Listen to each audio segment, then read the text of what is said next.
খবরের জেরে সঠিক বিচারের আশায় আবারও আদালতের দ্বারস্থ আরও এক ভুল চিকিৎসার শিকার রোগী ও তার পরিবার। পশ্চিম মেদিনীপুরের পাশের জেলা ঝাড়গ্রামের অলোক্তা খামরই গত বছর সেপ্টেম্বর মাসে জরায়ুর অপারেশনের জন্য মেদিনীপুর শহরের একটি বেসরকারি নার্সিংহোমে ভর্তি হন। অভিযোগ, সেই সময় ভুল চিকিৎসার শিকার হন তিনি। ভুল চিকিৎসার জন্য প্রায় 7 মাস তাকে চরম ভোগান্তির শিকার হতে হয়। পরে চেন্নাই গিয়ে পুনরায় অপারেশন হতে হয় তাকে। সেই ঘটনার প্রায় 6 মাস অর্থাৎ চলতি বছরের মে মাসে মেদিনীপুর কোতোয়ালি থানায় ডক্টর কাঞ্চন ধারা, ডক্টর সন্ধ্যা মণ্ডল ধারা, ডক্টর SB পান্ডে, সমর দাস সহ নার্সিংহোমের বিরুদ্ধে ভুল চিকিৎসার অভিযোগ দায়ের হয়। অভিযোগ, এই ঘটনায় এতদিন কেটে গেলেও অভিযুক্তদের বিরুদ্ধে কোনো রকম পদক্ষেপ গ্রহণ করা হচ্ছে না। উল্লেখ্য, গত 2 দিন আগে একই ঘটনার শিকার আরও এক ভুক্তভোগী মৃতা রোগিনীর মেয়ে কেয়া মাইতি। স্বামী স্বপন খামরই বিচারের আশায় মেদিনীপুর জেলা আদালতে প্ল্যাকার্ড হাতে ধর্নায় বসেছিলেন। সেই দিনই সন্ধ্যায় অভিযুক্ত চিকিৎসকের বিচার বিভাগীয় হেফাজতের নির্দেশ দেন আদালতের বিচারক। তাই শনিবার সন্ধ্যায় অলোক্তা খামরই সহ তার পরিবার মেদিনীপুর জেলা আদালতে উপস্থিত হন বিচারের আশায় এবং চিকিৎসকের উপযুক্ত শাস্তির দাবিতে।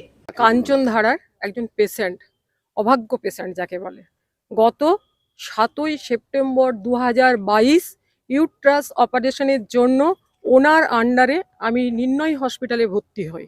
তো উনি আমার ইউট্রাস অপারেশন করতে গিয়ে আমার কোলন কেটে দেয় এবং দীর্ঘ 6 ঘন্টা আমাকে অপারেশন টেবিলে ফেলে রেখে বাড়ির লোককে একবারও বলেনি যে আমার কোলন কেটে দিয়েছে।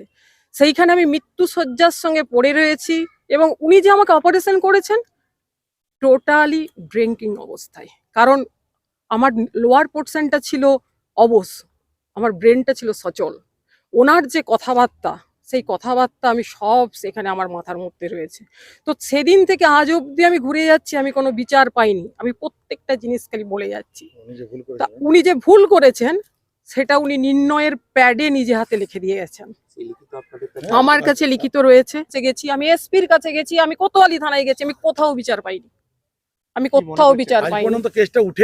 আজ পর্যন্ত কোর্ট কেসে আসেনি, সেই জায়গায় পড়ে আছে।